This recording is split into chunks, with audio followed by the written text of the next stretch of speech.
Segundo o historiador romano Tito Livio, Roma foi fundada por Rômulo, irmão gêmeo de Remo. A partir do seu relato, muitas histórias seguiram a respeito de Rômulo e Remo.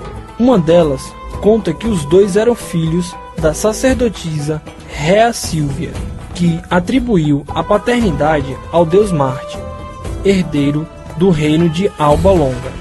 Mas Anúlio, seu tio, queria ocupar o trono e mandou jogá-los no rio Tibre.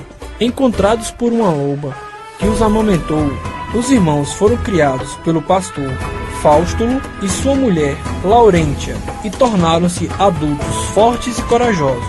Proclamados reis, acabaram disputando o poder e, durante um conflito entre os patrícios de um e de outro, Remo foi morto. Assim, Rômulo tornou-se o único chefe e a nova cidade foi chamada de Roma.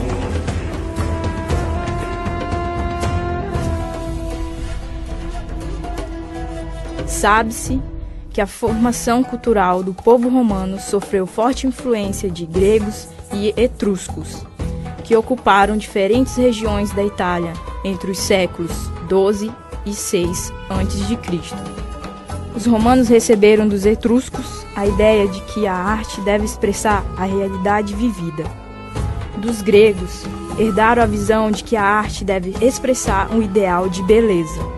A arte e a capacidade de construção dos romanos revelam um pouco do grande espírito prático. Por toda parte, estabeleceram colônias e construíram casas, templos, termas, arquedutos, mercados e edifícios governamentais.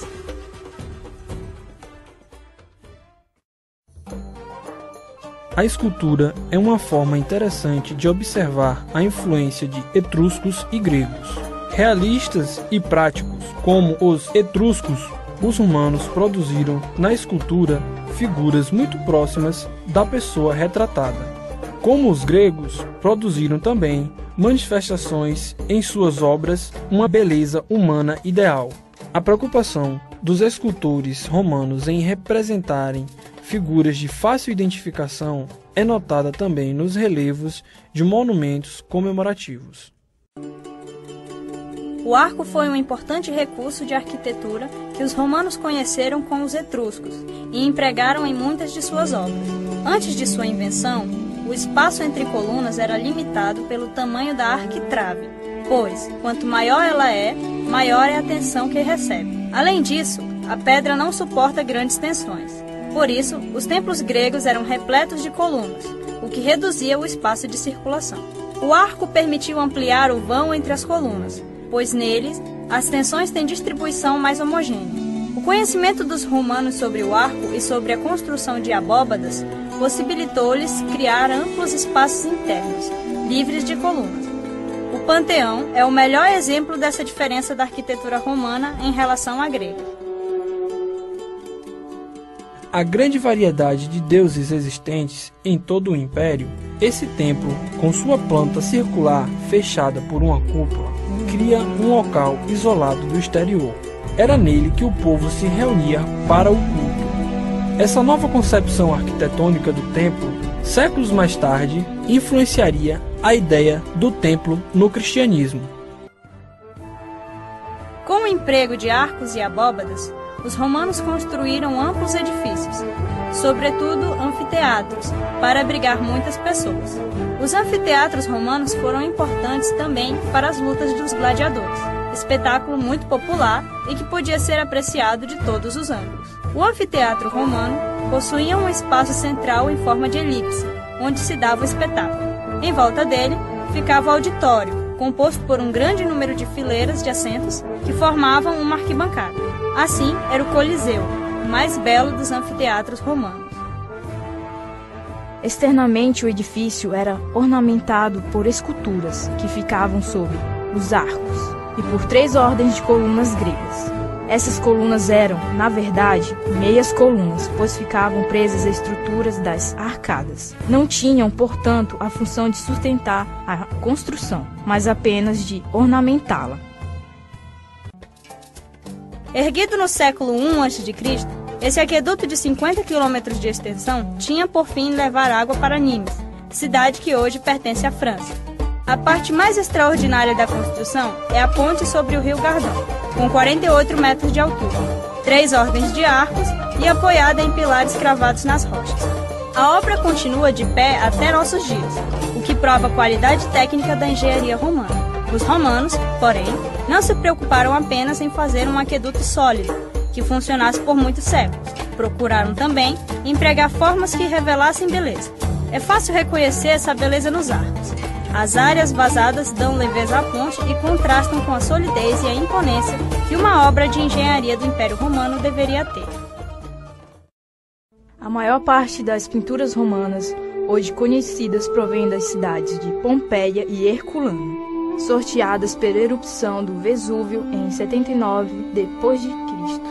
As pinturas de Pompeia, cujas ruínas foram descobertas no século XVIII, fazem parte da decoração das paredes internas dos edifícios. Inicialmente, decoravam-se as paredes com uma camada de gesso pintada para dar a impressão de placas de mármore.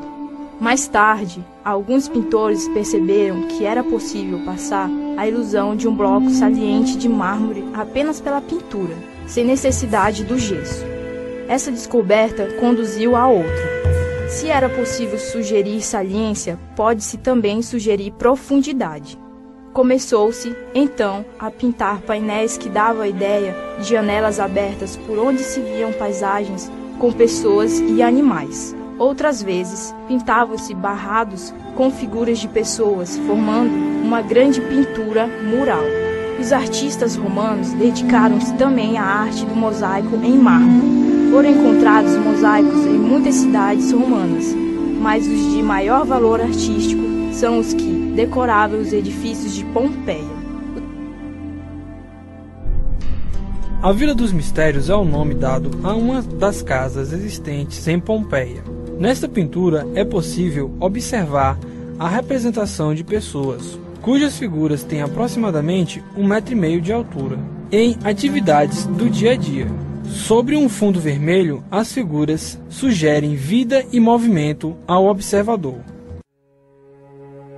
Mosaico consiste na colocação, lado a lado, de pequenos pedaços de pedras de cores diferentes sobre uma superfície de gesso ou argamassa, de acordo com um desenho previamente escolhido. A seguir, a superfície recebe uma solução de cal, areia e óleo que preenche os espaços vazios, fixando melhor os pedacinhos de pedra. Como resultado, obtém-se uma obra semelhante à pintura. Os gregos usavam os mosaicos principalmente nos pisos, já os romanos utilizavam em decorações, demonstrando grande habilidade na composição de figuras e no uso de cor.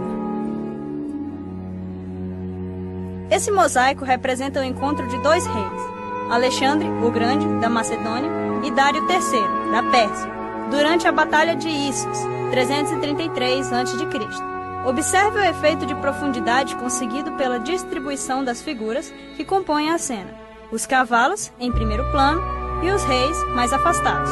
Note ainda a sugestão de movimento criada pela postura dos cavalos.